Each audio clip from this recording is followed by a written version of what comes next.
श्री कृष्ण कहते हैं, मुक्ति के लिए प्रभु में पूर्ण श्रद्धा और उनके सामर्थ्य पर पूर्ण विश्वास होना अति आवश्यक है। एक बार देवर्षि नारद जी की एक ब्राह्मण से मुलाकात हुई। ब्राह्मण ने उनसे जाते हुए पूछा, मुनिवर, आप कहाँ जा रहे हैं?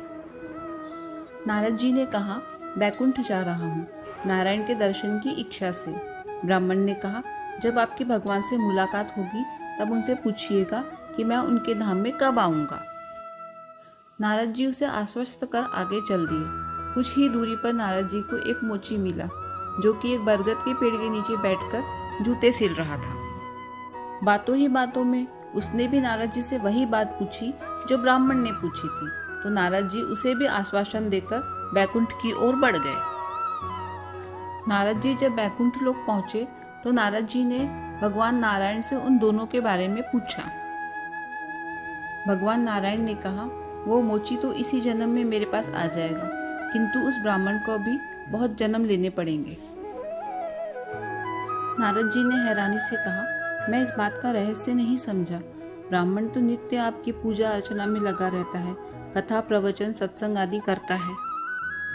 मोची ऐसा कुछ भी नहीं करता, फिर भी आप कह रहे हैं कि ब्राह्मण को अभी अनेकों जन्म लेने होंगे और मोची इसी जन्म में आपका धाम पा लेगा।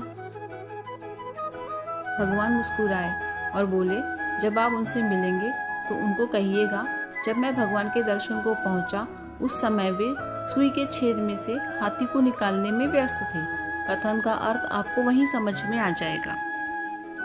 जब नारद जी पृथ्वी पर लौटे तो पहले ब्राह्मण से मिलने गए। ब्राह्मण ने उनका स्वागत किया और पूछा, जब आप बैकुंठ में गए तो भगवान ने मेरे विषय में कुछ कहा? नारद जी ने कहा, जब मैं बैकुंठ में पहुंचा उस समय भगवान सुई के छेद में से हाथी को निकालने में व्यस्त थे। ब्राह्मण ने कहा, अरे नारद जी, कैसी बातें कर रहे हैं? मैं ऐसी अविश्वासी बातों पर विश्वास नहीं करता। नारद जी को समझने में देर नहीं लगी। इस ब्राह्मण को भगवान में तनिक भी श्रद्धा नहीं है, इसे तो कोरा पोथी का ज्ञान है। फिर नारद जी मोची के पास गए। मोची ने भी वही प्रश्न किया, जिसका नारद जी ने वही उत्तर दिया।